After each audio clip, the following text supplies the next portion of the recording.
Welcome to Specific Love. Here recently we've had a bunch of people come into the DIY community, and I felt real strong that I needed to get back to the basics to help those people get their projects done faster and safer. So with that said, let's talk about drills. Now when we're looking at drills, just about every brand has two options. You have a corded version and you have a battery operated version.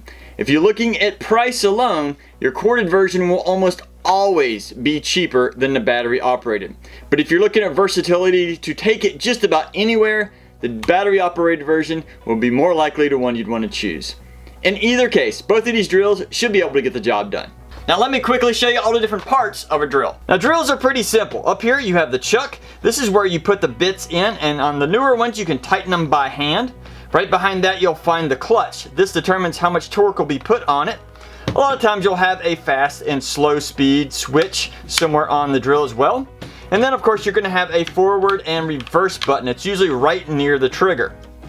Now on the bottom of your drills here, sometimes you'll have a little holder for your bits. Sometimes you'll have a little magnetic little tray. And in this case, I actually have a little LED that shines light onto whatever I need. And of course, don't forget the battery. Now if you happen to have an old corded drill or just one of the heavy duty versions, a lot of times it'll come with a chuck key.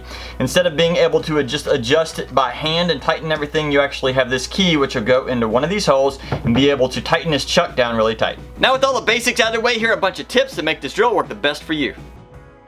Now whenever you're trying to drill a hole into a thin piece of wood, there's always that chance you over drill it and it just destroys all that work you've put into it.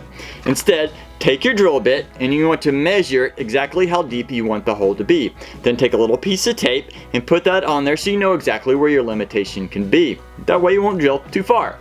Also, what I like to call a little flag, if you leave a little piece sticking off to the side here, this will actually brush away some of that sawdust when you reach that limit. Now when you're using a much larger drill bit than these little standard ones, especially if you're using something like a spade bit where it's not really round, instead of using tape, just take a marker and draw a line across exactly where you want your limit to be, and that should work just as well.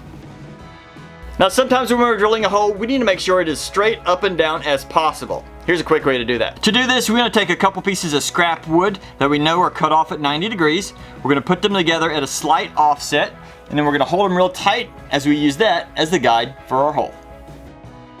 Now whenever you need to drill out a real accurate hole, sometimes if you try to use a little bit larger bit, it's going to wander around a little bit, make it a little bit hard to get exactly in your spot.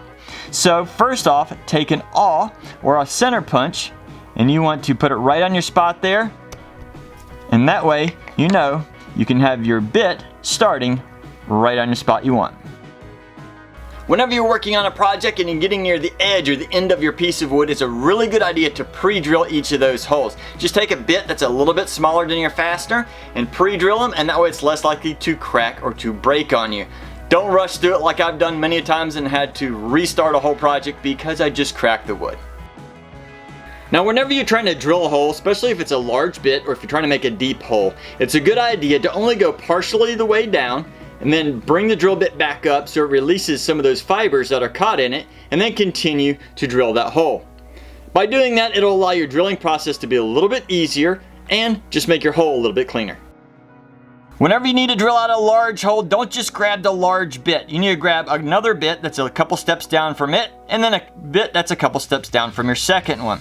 By doing this, you'll start off with a smaller one, and then step up to this size, and then your final size. By doing that, you'll allow this hole to be much cleaner. Otherwise, if you don't, there's a very good chance this is going to wander and take out a bunch of chunks of wood.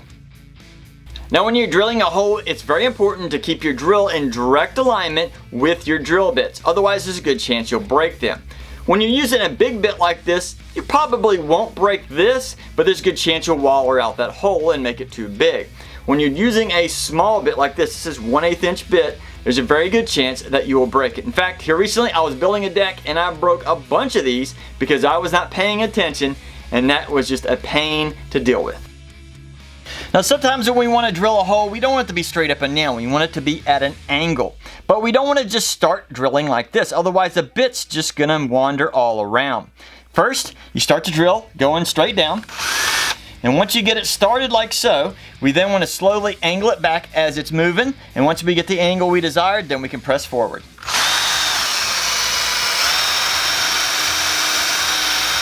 Just like that.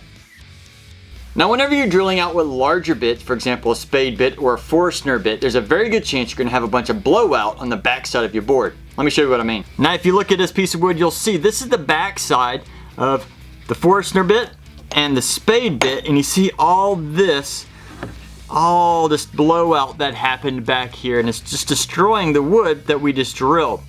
Well, here's a way to fix this. If you look at here, this is the same bits. There's a Forstner side and a spade bit, and it's not perfect, but it looks a heck of a lot better.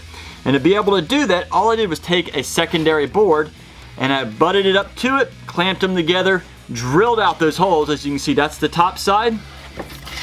And then I got these nice clean holes. Now let's say you're trying to drill out a hole, but the largest bit you have is just a tad bit smaller than the hole you need. Well, here's a way to make it a little bit bigger. One, you can continue to go back and forth a few times, hopefully making that hole a little bit bigger, but if it's still not big enough, then as you're drilling, try and do a circular motion, like so. This will waller out the hole a little bit bigger, and hopefully it'll be to the size you need. Now if you ever need to drill into the wall, especially if it's drywall, there's a very good chance it's going to drop a bunch of fragments to the floor and just cause a big mess you're going to have to clean up. Before you do that though, here's a good tip. First, get yourself an envelope, or in my case, just a piece of paper. Fold it so that it has a little opening at the top, and then you want to tape it right below where you're going to drill. Now all those fragments that are going to fall are going to go right in the envelope, and you don't have to worry about cleaning it up. Now whenever you're trying to drill overhead, that can be really messy as well. So take the bottom section of a bottle here, and you want to cut it so that it's a little bit shorter than your bit. Then you want to drill a hole all the way through it, and then use it to catch all those fragments. On most modern drills, you have a bunch of numbers that go around the clutch here. These are the torque settings, letting you know exactly how deep or how much torque it'll allow the drill to provide before the clutch starts to slip. For example here, I have it on about 9. Let me drill this one in. See, it stopped right at the top there. It wouldn't let me go any further. Now I'm going to turn this up to its maximum at 20, actually 23, and we'll see how far it's going to push this screw in. Look at there. It went way into the wood and it didn't slip at all. So if at any time you want to be very careful about how far your screws go in, adjust your clutch. Now most hand drills can easily drill through wood and metal, but you do have to drill them completely differently. When you're drilling out wood, you want just light pressure on the back of the drill, but you want that bit to be spinning as fast as you can get it. When you're drilling out metal though, you want a lot of pressure on the back of the drill, but you want that bit to be spinning really slow. When you need to drill a small hole, your standard drill bit, maybe a Forstner bit, even a spade bit will work very well. But when you need a larger hole, you need to go about getting a hole saw. This is literally just a saw blade that has been bent and welded into a circle. It has a little guide bit that'll make sure you stay directly center on your hole, and it'll allow you to drill out very large holes. Now this right here is not even the largest you can get much bigger than this. This is 4.5, but just give you an idea of how big these can get. Now of course you can get these in a full variety, and you can get these in a kit like I have here, and this will let you be able to choose exactly the hole that you need. So if you need a large hole that's round, get a hole saw. Now when you're using hole saws, there's always a chance you might have drilled a hole a little bit too small. Let's say I drilled this one out, but I realized I needed it a little bit bigger. Well, if you take another hole saw and you try and drill around it, this bit right here has nothing to bite into because it's just an open hole in the middle. So if you try and drill it, you're gonna walk all around and destroy the top of this wood before you even get it started, and chances are you're not even gonna be close to having it centered. So here's a little trick for you. Get you another piece of scrap wood. It's probably about 3/4 inches thick because you need that extra wall height. You want to take the hole saw that you want to drill the hole size with, and you go ahead and use that scrap wood and drill a hole through it. Now this is going to be your guide. Take this new hole and you want to center it directly over the hole that you have existing there. Clamp it down, and then take that same hole saw and use that scrap wood as a guide to drill out that hole. Now if you ever need to drill into concrete or stone, do not use your standard bits. You'll dull these in a second and then they'll be worthless. Rather, you need to get some specialized bits that have carbide tips on them. These can come in a variety of sizes and lengths, and they're meant to drill into your concrete and stone. Now, another little tip is your standard drill is not really recommended for this either. If you're going really shallow, maybe just a quarter an inch, half an inch deep, it might be able to do the job. But rather, you're probably going to need what they call a hammer drill. This right here actually pulsates up and down as the drill is being drilled into your concrete or stone, thus helping to make it go deeper, further, faster, and it won't wear out the tip on these bits nearly as fast.